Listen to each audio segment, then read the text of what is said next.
மக்காவிற்கு பிந்தைய முதல் மகிழ்ச்சி அது.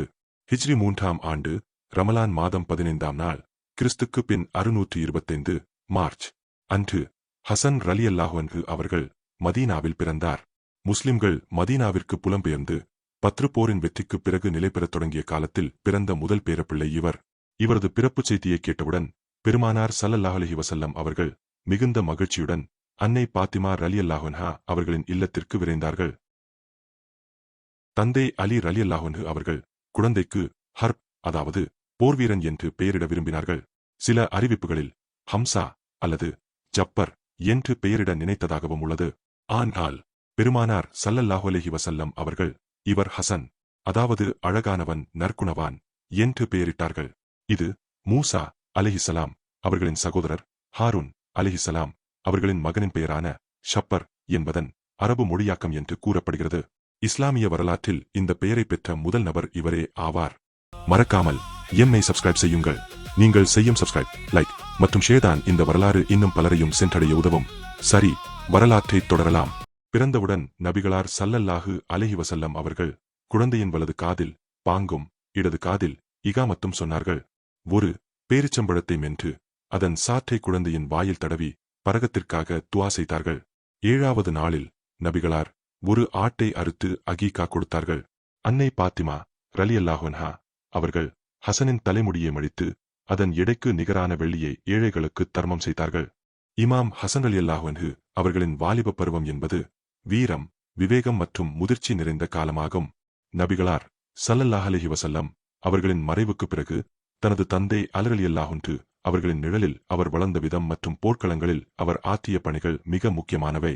இமாம் ஹசன் ரலியல்லாஹு அன்ஹு அவர்களின் வாலிப பருவம் என்பது வீரம், விவேகம் மற்றும் முதிர்ச்சி நிறைந்த காலமாகும். நபிகளார் ஸல்லல்லாஹு அலைஹி வஸல்லம் அவர்களின் மறைவுக்கு பிறகு தனது தந்தை அலி ரலியல்லாஹு அன்ஹு அவர்களின் நிழலில் அவர் வளர்ந்த விதம் மற்றும் போர்க்களங்களில் அவர் ஆற்றிய பணிகள் மிக முக்கியமானவை. வாலிப பருவத்தில் ஹசன் ரலியல்லாஹு அன்ஹு அவர்கள் ஒரு சிறந்த அறிஞராகவும் வீரராகவும் திகழ்ந்தார். குர்ஆன், ஹதீஸ் மற்றும் அரபு இலக்கியங்களில் பெரும் புலமை பெற்றிருந்தார். மஸ்ஜிது நபவியில் அவர் அமர்ந்து பாடம் நடத்தும்போது மக்கள் அவரது அறிவைக் கண்டு வியப்பார்கள். தனது தந்தை அலி ரலியல்லாஹு அன்ஹு அவர்களிடமிருந்து வாழ்வீச்சு மற்றும் போர்க்கலைகளை கற்றார். அவர் ஒரு துணிச்சலான போர்வீரராக இருந்தார், ஆனால் எப்போதுமே அமைதிக்கும் நீதிக்குமே முன்னுரிமை அளித்தார். 3ஆம் கலீபா உதுமான் ரலியல்லாஹு அன்ஹு அவர்களின் ஆட்சியின் இறுதிக் காலத்தில் பெரும் குழப்பம் நிலவியது. கிளர்ச்சியாளர்கள் கலீபாவின் வீட்டை முற்றுகையிட்டனர். அலி ரலியல்லாஹு அன்ஹு அவர்கள் தனது இரு மகன்களான ஹசன் மற்றும் ஹுசைன் ரலியல்லாஹு அன்ஹு ஆகியோரை உதுமான் ரலியல்லாஹு அன்ஹு அவர்களின் வீட்டின் வாசலில் காவலுக்கு நிற்குமாறு அனுப்பினார்கள். கிளர்ச்சியாளர்கள் உள்ளே நுழைய முயன்றபோது அவர்களை தடுத்து போராடினார். அந்த மோதலில் ஹசன் ரலியல்லாஹு அன்ஹு அவர்கள் காயமடைந்தார்கள். கலீபாவை காக்க தனது உயிரையும் துணிந்து பணயம் வைத்தார்.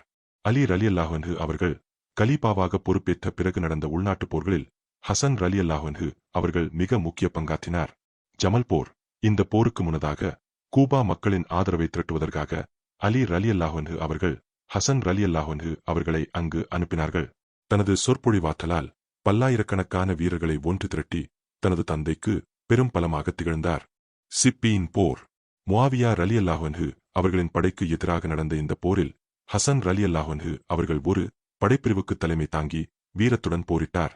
அவரது வீரத்தை பார்த்த அலி ரலியல்லாஹு அன்ஹு அவர்கள், இந்த இளைஞனை, ஹசனை, போர்முனையில் இருந்து தடுத்து நிறுத்துங்கள், நபிகளாரின் வழித்தோன்றல்கள் அழிந்துவிடக்கூடாது என்று நான் அஞ்சுகிறேன் என்று கூறும் அளவுக்கு அவர் முன்னின்று போரிட்டார்.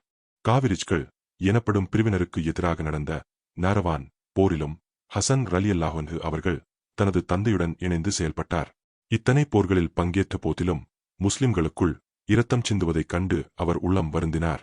இந்த அனுபவங்களே பின்னாளில் அவர் சமாதானத்தை நோக்கிச் செல்ல காரணமாக அமைந்தது. தந்தை அலி ரலியல்லாஹு அன்ஹு அவர்களின் ஷஹாதத்திற்கு பிறகு இஸ்லாமிய வரலாற்றின் மிகவும் இக்கட்டான ஒரு சூழலில் இமாம் ஹசன் ரலியல்லாஹு அன்ஹு அவர்கள் ஆட்சியை கையிலெடுத்தார்கள். ஹிஜ்ரி 40 ரமலான் மாதம். அலி ரலியல்லாஹு அன்ஹு அவர்கள் மறைந்து சில நாட்களிலேயே இந்த தேர்வு நடந்தது. கூபாவில் உள்ள மஸ்ஜிதுல் ஜாமியாவில் மக்கள் கூடினர். அலி ரலியல்லாஹு அன்ஹு அவர்களின் தலைமை தளபதியாக இருந்த காய்ஸ் பின் சஅத் ரலியல்லாஹு அன்ஹு அவர்கள் முதலில் முன்வந்து ஹசன் ரலியல்லாஹு அன்ஹு அவர்களுக்கு பையச் செய்தார்.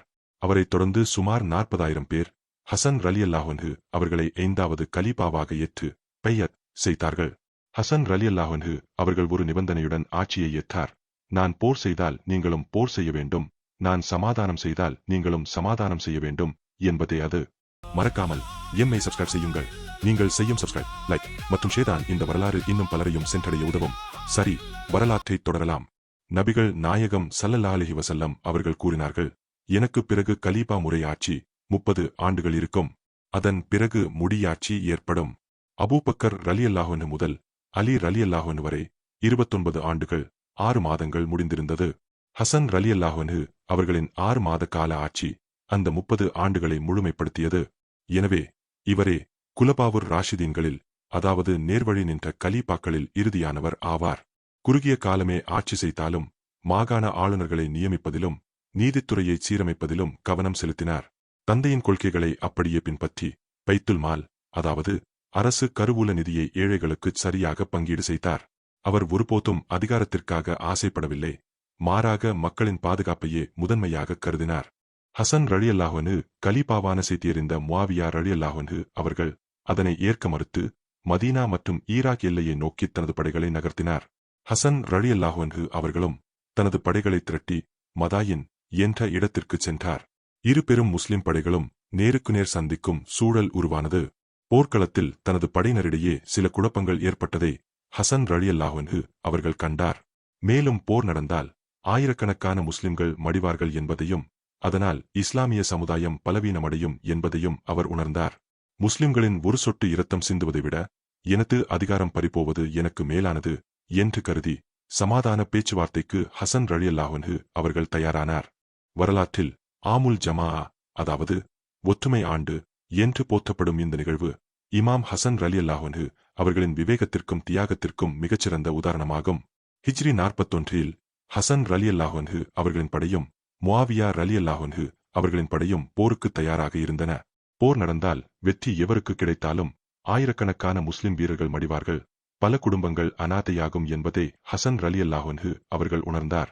அப்போதுதான் நபிகளார் முன்னரே கணித்து கூறிய, எனது இந்த மகன் ஒரு தலைவர், இவர் மூலம் இரு பெரும் முஸ்லிம் பிரிவினரிடையே அல்லாஹ் சமாதானத்தை ஏற்படுத்துவான் என்ற வாசகம் நிறைவேறும் தருணம் வந்தது. ஹசன் ரலியல்லாஹு அன்ஹு அவர்கள் ஆட்சியை முஆவியா ரலியல்லாஹு அன்ஹு அவர்களிடம் ஒப்படைக்கும் போது தனிப்பட்ட நலனுக்காக அல்லாமல் சமூகத்தின் நலனுக்காக சில நிபந்தனைகளை விதித்தார். 1. ஆட்சி அதிகாரம் இறைவேதமான குர்ஆன் மற்றும் நபிகளாரின் வழிமுறைப்படி நடத்தப்பட வேண்டும். 2. முஆவியா ரலியல்லாஹு அன்ஹு அவர்களுக்கு பிறகு அதிகாரம் அவரது வாரிசுக்கு செல்லக்கூடாது. மாறாக அடுத்த கலீபாவை தேர்ந்தெடுக்கும் உரிமையை முஸ்லிம் சமுதாயத்தின் சூரா எனப்படும் ஆலோசனை சபை முடிவிற்கே விட்டுவிட வேண்டும். 3. போரில் ஈடுபட்ட எவர் மீதும் பழிவாங்கும் நடவடிக்கை எடுக்கக்கூடாது. ஈராக், ஹிஜாஸ் மற்றும் சிரியா மக்கள் அனைவரும் பாதுகாப்பாக வாழ அனுமதிக்கப்பட வேண்டும். 4. அஹ்வாஸ் என்ற பகுதியின் வரிப்பணம் மற்றும் அரசு கருவூலத்திலிருந்து குறிப்பிட்ட தொகை அலி ரலியல்லாஹு அன்ஹு அவர்களின் குடும்பத்தாருக்கும் போரில் உயிரிழந்தவர்களின் குடும்பத்தாருக்கும் வழங்கப்பட வேண்டும். இந்த நிபந்தனைகளை முஆவியா ரலியல்லாஹு அன்ஹு ஏற்றுக்கொண்டார். அதன் பின் கூபாவில் உள்ள பெரிய மஸ்ஜிதில் மக்கள் முன்னிலையில் ஹசன் ரலியல்லாஹு அன்ஹு அவர்கள் உரையாற்றினார். மக்களே, அல்லாஹ் எங்களைக் கொண்டு உங்களில் முதன்மையானவர்களுக்கு நேர்வழி காட்டினான்.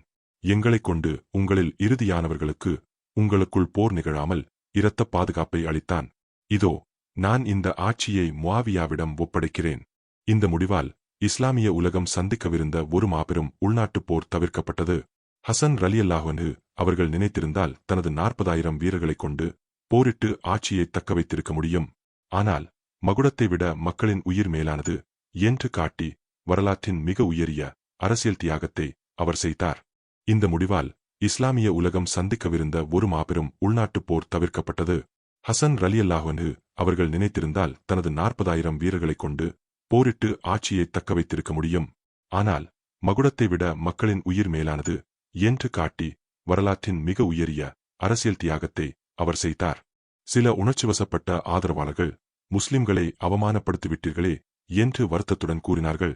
அதற்கு அவர் மிகவும் பொறுமையாக, அவமானத்தை விட நரக நெருப்பு கொடியது, நான் உங்களை ஒற்றுமைப்படுத்தவே இதை செய்தேன் என்று பதிலளித்தார். மறக்காமல் எம்மை சப்ஸ்கிரைப் செய்யுங்கள். நீங்கள் செய்யும் சப்ஸ்கிரைப், லைக் மற்றும் ஷேர் இந்த வரலாறு இன்னும் பலரையும் சென்றடைய உதவும். சரி, வரலாற்றை தொடரலாம். ஆட்சியை துறந்த பிறகு இமாம் ஹசன் ரலியல்லாஹு அன்ஹு அவர்கள் சுமார் 9 முதல் 10 ஆண்டுகள் மதீனாவில் அமைதியான ஆனால் அர்த்தமுள்ள ஒரு வாழ்க்கையை வாழ்ந்தார்கள். அதிகார மையத்திலிருந்து விலகினாலும் மக்களின் இதயங்களில் அவர் ஒரு ஆன்மீகத் தலைவராகவே நீடித்தார். மதீனா திரும்பிய ஹசன் ரலியல்லாஹு அன்ஹு அவர்கள் மஸ்ஜிது நபவியில் அமர்ந்து மக்களுக்கு மார்க்க கல்வி கற்பிப்பதில் தனது நேரத்தை செலவிட்டார். அவரது ஞானத்தை பருக மக்கள் தொலைதூர நாடுகளிலிருந்து வந்தனர். அவரிடம் கல்வி கற்ற மாணவர்கள் பின்னாளில் பெரும் மார்க்க அறிஞர்களாக உருவெடுத்தனர். அவரது சொற்பொழிவுகள் மிகவும் ஆழமானவை மற்றும் சுருக்கமானவை. அமைதி மற்றும் பொறுமை பற்றியே அவர் அதிகம் போதித்தார். மதீனா மக்கள் அவரை அல் கரீம், அதாவது மிகவும் தாராளமானவர் என்று அன்போடு அழைத்தனர். அவரது வீட்டிற்குச் சென்று எவரும் வெறுங்கையுடன் திரும்பியதில்லை. ஒருமுறை ஒருவர் வந்து உதவி கேட்டபோது அவரிடம் இருந்த 10,000 திரம்களையும் அப்படியே கொடுத்துவிட்டு, உங்களுக்கு இன்னும் குறைவாக கொடுத்துவிட்டேனோ என்று நான் வெட்கப்படுகிறேன் என்று கூறினார். தனது சொத்தை 2 முறை முழுமையாகவும் 3 முறை பாதியாகவும் ஏழைகளுக்காக பங்கிட்டு வழங்கிய ஒரே மனிதர் அவர்தான். ஹசன் ரலியல்லாஹு அன்ஹு அவர்கள் சுமார் 25 முறை காலால் நடந்தே மதீனாவிலிருந்து மக்காவிற்கு சென்று ஹஜ் செய்தார்கள். எனது இறைவனின் இல்லத்திற்கு வாகனத்தில் செல்வதை விட நடந்து செல்வதையே கண்ணியமாக கருதுகிறேன் என்று அவர் கூறுவார். அவரது பெரும்பாலான நேரங்கள் தொழுகையிலும் குரான் ஓதுவதிலும் கழிந்தன. ஆட்சியை ஒப்படைத்த பிறகு முஆவியா ரலியல்லாஹு அன்ஹு அவர்களின் நிர்வாகத்தில் அவர் தலையிடவே இல்லை. கூபாவிலிருந்து அவரது பழைய ஆதரவாளர்கள் வந்து, மீண்டும் நீங்கள் போர் செய்ய முன்வாருங்கள், நாங்கள் துணை நிற்கிறோம் என்று அழைத்தபோது, ஒப்பந்தத்தை மீறுவது நேர்மையாகாது, முஸ்லிம்களின் அமைதியே எனக்கு முக்கியம் என்று கூறி அவர்களை திருப்பி அனுப்பினார். அவர் ஒருபோதும் யாரையும் சினந்து பேசியதில்லை. ஒருமுறை ஒரு நபர் அவரை வீதியில் வைத்து இழிவாக பேசிய போதும் ஹசன் ரலியல்லாஹு அன்ஹு அவர்கள் புன்னகைத்து, சகோதரரே, நீர் பசியுடன் இருந்தால் நான் உணவளிக்கிறேன், உமக்கு தங்குமிடம் இல்லை என்றால் நான் தருகிறேன் என்று கூறி எதிரியையும் அன்பால் வென்றார். மதீனாவில் கழிந்த இந்த அமைதியான காலம் அவருக்கு பின்னால் வந்த சதிகாரர்களால் கலைக்கப்பட்டது. இமாம் ஹசன் ரலியல்லாஹு அன்ஹு அவர்களின் வாழ்வின் இறுதி அத்தியாயம் மிகவும் உருக்கமானது. இது அநீதிக்கு எதிராகவும் பொறுமையின் சிகரமாகவும் அவர் திகழ்ந்த காலமாகும். ஹசன் ரலியல்லாஹு அன்ஹு அவர்கள் ஆட்சியில் இல்லாவிட்டாலும் மக்கள் அவர் மீது வைத்திருந்த மதிப்பைக் கண்டு அரசியல் எதிரிகள் அச்சமடைந்தனர். அவரை உலக வாழ்விலிருந்து நீக்க சதி செய்யப்பட்டது. இதற்காக அவரது மனைவியரில் ஒருவரான ஜந்தா பின்த் அலஷத் என்பவரை சதிகாரர்கள் பகடைக்காயாக பயன்படுத்தினர். ஹசனுக்கு விஷம் கொடுத்தால் உனக்கு பெரும் பொற்காசுகளும் அரச குடும்பத்தில் திருமணமும் செய்து வைக்கப்படும் என ஆசை காட்டப்பட்டது. ஷியா அறிஞர்கள் மற்றும் வரலாற்று ஆசிரியர்கள் இந்த செய்தியை முழுமையாக நம்புகிறார்கள். ஹசன் ரலியல்லாஹு அன்ஹு அவர்களின் மரணத்திற்கு முஆவியா ரலியல்லாஹு அன்ஹு அவர்களே காரணம் என்றும், ஜஹ்தா பின்த் அலஷத் என்பவரை ஆசை காட்டி அவர் மூலமே விஷம் கொடுக்கப்பட்டது என்றும் அவர்கள் கூறுகின்றனர். ஹசன் ரலியல்லாஹு அன்ஹு அவர்களை தன் மகனான யசீதுக்கு ஒரு தடையாக முஆவியா ரலியல்லாஹு அன்ஹு கருதினார் என்பதே ஷியாக்களின் பிரதான வாதம். ஆனால் பெரும்பாலான சுன்னி வரலாற்று ஆசிரியர்கள், உதாரணமாக இப்னு கசீர், இப்னு தைமியா ஆகியோர் இந்த செய்தியின் ஆதாரப்பூர்வத்தை மறுக்கிறார்கள். இப்னு கசீர் இந்த செய்தி ஆதாரப்பூர்வமானது அல்ல என்று தனது அல்பிதாயா வன்னிஹாயா என்ற நூலில் குறிப்பிட்டுள்ளார். இருப்பினும் தபரி போன்ற சில ஆரம்பகால சுன்னி வரலாற்றாசிரியர்களின் நூல்களில் இச்சம்பவம் ஒரு தகவலாக பதியப்பட்டுள்ளது. ஆனால் அது சஹீஹ், அதாவது உறுதியானது என்ற அடிப்படையில் அல்ல. சரி, இப்போது விடயத்திற்கு வருவோம். ஹிஜ்ரி 50இல் சில குறிப்புகளில் 49 என்று கூறப்படுகிறது. ஹசன் ரலியல்லாஹு அன்ஹு அவர்கள் நோன்பு துறக்கும் இப்தார் நேரத்தில் அவருக்கு வழங்கப்பட்ட பாலில் அல்லது உணவில் மிக கொடிய விஷம் கலக்கப்பட்டது. அந்த விஷம் எவ்வளவு வீரியமிக்கது என்றால், அதை குடித்த சில நிமிடங்களிலேயே அவரது உடல் உறுப்புகள் கடுமையாக பாதிக்கப்பட்டன. சுமார் 40 நாட்கள் அவர் அந்த விஷத்தின் வேதனையை அனுபவித்தார். அவரது குடல் துண்டு துண்டாகச் சிதைந்து வெளியேறும் அளவுக்கு வலி இருந்தது. அப்போது அவரது தம்பி ஹுசைன் ரலியல்லாஹு அன்ஹு அருகில் அமர்ந்து அழுது கொண்டே, சகோதரரே, உமக்கு இந்த நிலையை ஏற்படுத்தியது யார் என்று சொல்லுங்கள், நான் அவர்களை பழிவாங்குவேன் என்றார். அதற்கு ஹசன் ரலியல்லாஹு அன்ஹு அவர்கள், தம்பியே, இந்த உலகம் நிலையற்றது. ஒருவேளை நான் சந்தேகப்படுபவர்தான் இதை செய்தவர் என்றால் அல்லாஹ் அவரை தண்டிப்பான். அவர் இல்லை என்றால் என் மரணத்திற்காக ஒரு நிரபராதி தண்டிக்கப்படுவதை நான் விரும்பவில்லை. அவரை அல்லாவிடமே விட்டுவிடு என்று கூறி இறுதிவரை அந்த பெயரை கூறவில்லை. மறைவுக்கு முன்னால் தனது தம்பி ஹுசைன் ரலியல்லாஹு அன்ஹு அவர்களிடம் ஒரு வேண்டுகோள் விடுத்தார். முடிந்தால் என்னை எனது பாட்டனார் நபிகள் நாயகம் ஸல்லல்லாஹு அலைஹி வஸல்லம் அவர்களின் அருகிலேயே அடக்கம் செய்யுங்கள். ஆனால் அதனால் ஏதேனும் குழப்பமோ அல்லது இரத்தம் சிந்தும் சூழலோ உருவானால் தயவு செய்து என்னை பொத்து மயானமான ஜன்னத்துல் பக்கியில் அடக்கம் செய்துவிடுங்கள் என்றார். ஹிஜ்ரி 50 ரபியுல் அவ்வலில் தனது 47வது வயதில் அவர் மரணமடைந்தார். அவரது ஜனாசாவை நபிகளாரின் அருகில் கொண்டு செல்ல முயன்றபோது அரசியல் பதற்றம் நிலவியது. வாக்குறுதிப்படி ஹுசைன் ரலியல்லாஹு அன்ஹு அவர்கள் அமைதியை விரும்பி தனது சகோதரரை மதீனாவின் ஜன்னத்துல் பக்கி மயானத்தில் அவரது தாய் அன்னை பாத்திமா ரலியல்லாஹு அன்ஹா அவர்களின் அருகில் அடக்கம் செய்தார். இமாம் ஹசன் ரலியல்லாஹு அன்ஹு அவர்கள் பிறந்தது முதல் இறப்பு வரை சமாதானத்தின் தூதுவராகவே வாழ்ந்தார். ஆட்சியை துறந்த போதும் சரி, உயிரை பறித்த விஷத்தை தந்தவரை மன்னித்த போதும் சரி, அவர் காட்டியது நபிகளாரின் உயரிய பண்புகளைத்தான். நாளை மறுமையில் அன்னாரை சந்திக்கும் பாக்கியத்தை அல்லாஹ் நமக்கு தருவானாக. ஆமீன் ஆமீன் யாரப்பல் ஆலமீன். இன்ஷா அல்லாஹ் அடுத்த வரலாற்று பதிவாக இவரது தம்பி ஹுசைன் ரலியல்லாஹு அன்ஹு அவர்களுடைய வரலாற்றை பார்ப்போம். எம்மை சப்ஸ்கிரைப் செய்ய மறவாதீர்கள்.